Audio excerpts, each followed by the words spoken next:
So, Representative Reives, thank you so much for being here with us tonight. And thank you for listening to our spiel about Neighbors on Call. Representative Reives is the leader of the North Carolina Democratic House Caucus. He represents Chatham and part of Durham, and he has been a longtime friend to Neighbors on Call, for which we are most grateful. He has many, many fans in this group.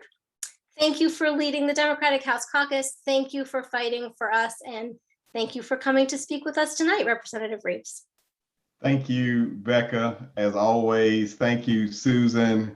And it's so funny, like how good, if you guys have been here for a while, listening to Becca and Susan talk and how they work with each other, because I mean, it's almost like a perfect match in the different styles and way they do things. It is just, I love hearing it. It's like every time I hear you guys talk, I get excited. I'm just like, man, let's go out here and volunteer and knock on some doors or something. Except, I can't. But it is great. But I do appreciate you guys being here. I appreciate all of you on. I love Neighbors on Call. It has been a great experience. For those of you who don't know, I came to the General Assembly in 2014. And in 2014, not only was there no Neighbors on Call, but we were in a super minority. We had a Republican governor, and it was just, it was one of those days where you're kind of wondering, how did Gladys McCauley talk me into doing this? It was insane. And so 2016 happens, we get Cooper, and you feel a little bit better, and it was still a little tough, but you felt a little bit better. But I'm going to tell you, when you guys kicked in for the 2018, it was an amazing, it was just like night and day. The example I always use for those of you that have been around, Terrence Everett is the poster boy for Neighbors on Call. If you ever want to convince anybody what the difference is, we ran Terrence Everett, who was a great candidate, and ran him against Chris Malone, who had challenges. And Chris beats him in 2016 because there's no Neighbors on Call. 2018, we've got Neighbors on Call, and Chris loses. And Terrence has got that seat now, and Terrence has been a great legislator. And he will tell you, that's what he will tell you, that the difference is he had you guys. And as I'm telling you, if COVID doesn't take our superpower in 2020, which is what you guys have, being able to go out here, connect with voters, knock on doors, I'm still convinced, would we have gotten a majority? I can't tell you, because Trump had an amazing ability to get his voters out. But what I can promise you is we would have been so close that we would have been happy. And that's because of the work that you guys do. So if you ever wonder, just know that we appreciate your work. And I do want to touch on one thing that Susan said, which obviously as a House member, I love, that you're not concentrating on the US Senate and all that stuff. You're concentrating down ballot. But let me tell you what I know factually. When you guys get folks out there and tell them to vote for Terrence Everett, to vote for Brandon Lawton, to vote for Sidney Batch, you know what I promise you they're going to do? They're going to vote for US Senate and they're going to vote for president. And that's what you've always got to remember, is every time you connect with a voter about a down ballot race, you have guaranteed the person that is up ballot an opportunity to get voted into office. I've never heard anybody say, yeah, I voted for Commissioner Reives, but I couldn't quite get into that president thing. They're going to vote. So please know that your work means something. And when I look at people like Chief Justice Sherry Beasley, who lost the entire state by less than 400 votes, we make a difference. And again, that race gets won if Neighbors on Call is able to get out and do everything that you do by knocking on doors, lit drops and stuff. But the work that you guys put in kept us out of a super minority this year.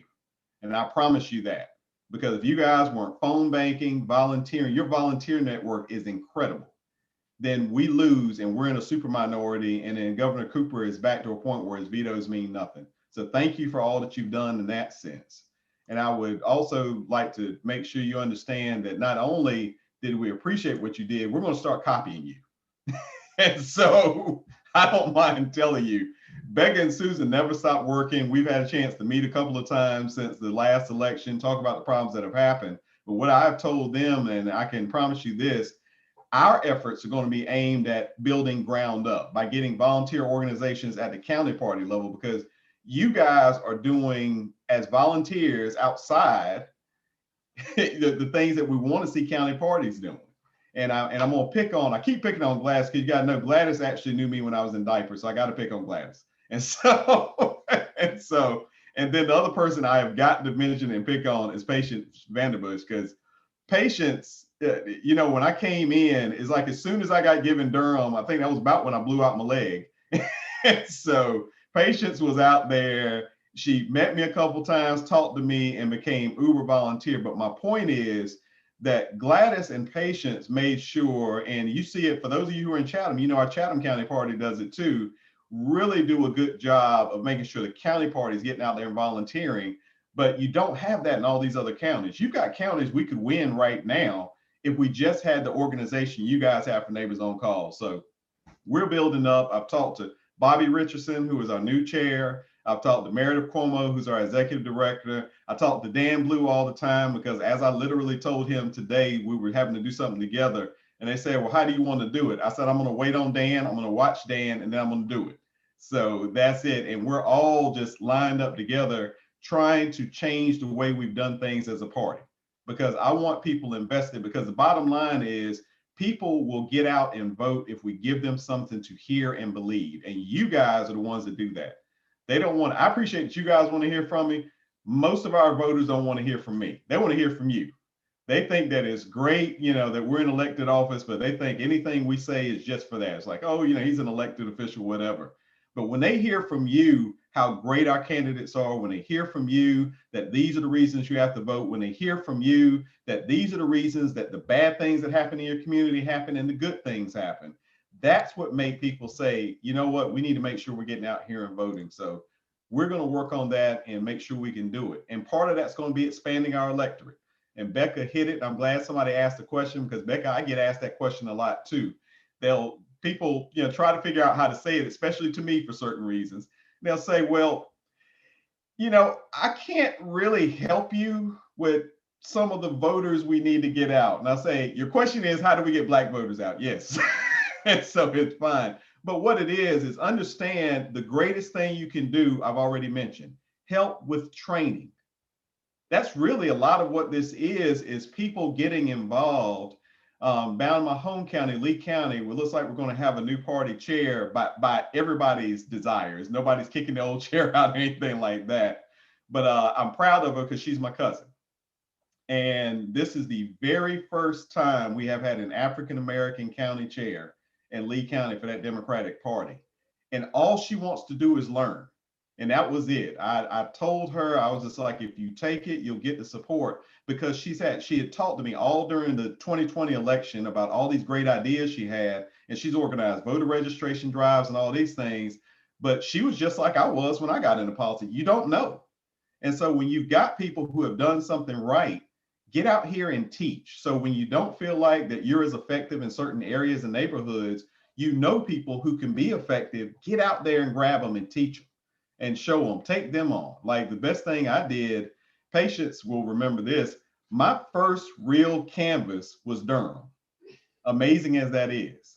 It was Durham, and I went out with a group that got organized at somebody's house that Patience and a couple folks got together. And that's really where I learned canvassing, because I knew the people in Chatham County. So, that's not really canvassing. But when you're going out cold to voters and don't know, it's scary. And so to have somebody that can sit there and say, guys, this is how you do it, this is the way to do it, and watch the infectious nature of all of that. We got a chance. Patience went with me on this one, but one of the vice chairs, got a chance to go to a house. We knock on the door, guy opens the door, and we thought, we had Democratic voters because that's all we were canvassing. So he says, well, what are you doing here? He said, I hope you know I'm a Trump supporter.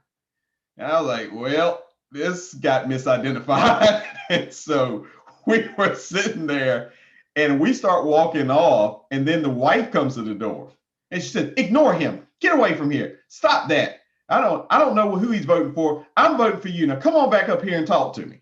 And so, that was a good feeling, but I'm telling you, it's intimidating if you've never done this stuff before. So you guys are so valuable if you'll just teach people what you know.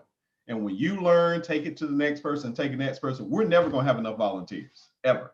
We're never going to have enough voters. I don't want to stop till we've got 100% of Democrats turning out. And then I'm not going to stop until we got 100% of the people in the state voting Democrat. So until we reach that, we still got stuff to do. So keep up that good work. Keep pushing. it is inspiring. And I would tell you, kind of as a final note on that, why it means something. This is a hard, difficult job serving in elected office. And Barbara, tell them, it's not a simple job. I don't care how good your people are, how good your district is, it's hard. But when you get a chance to go into groups like this, who have not got a dog in the fight, not one of you is here because you're trying to get a bill passed or get your business taken care of or anything like that, and you guys bring the love and support that you do, then that's gassing us up for the next run. And we're ready to go. And that's why I know, at least for me and a lot of us, that's why we do it. We love it. You get a chance to meet people and know that these people care and what you're doing means something. So don't ever think that what you do doesn't matter. Please don't. It matters. It means the most. And we all appreciate you. There's not one Democrat in the House who doesn't understand who Neighbors on Call is. I can promise you that. You might have some in the Senate. I'll just pick it. I'm not going to pick my cousin up in the Senate, Barbara. But seriously, there's no Democrats that don't understand what you guys mean. And so we appreciate that and thank you. And the last thing I know a lot of you want to know is, what are we going to do about redistricting? Again, Becca brought that up. Here's the bottom line. We didn't get the majority, so we're going to have a not great redistricting process. So we don't know what districts we're going to concentrate on, just as you've been told, but we know certain things. Alamance is in play. Cumberland County is in play. Wake County is in play. They're going to try their best to draw some Republican districts out of Wake County. So we know that these are areas we've got to concentrate on. And the advice for incumbent protection is the very best advice that you can give, and work these counties. There's not going to be a problem. So if you get in and work Cumberland and work Wake and work some of these other areas, there are no bad results. It's not going to be wasted effort, because every vote we can turn out is going to be there, which again is why we're concentrating at the state and county level on registration, but also getting voters who didn't vote. Get those lists. Get those people who are registered Democrats, and while the Republicans turn out 81% of their voters, we only turn out 73%. Find out why that happened and see what we've got to do, because personally, if Trump doesn't incentivize you to vote as a Democrat, I need to know what we've got to do. And that's our job. So that's how you guys can help us. Keep up the good work. I appreciate you. We appreciate you. I'm going to keep taking orders from Becca and Susan as long as they're in office, and then I will start with our next group from there. But I appreciate you guys, and thanks for everything. And I'm going to leave you to do your business. You've listened to me enough. Thanks for your patience. Take care.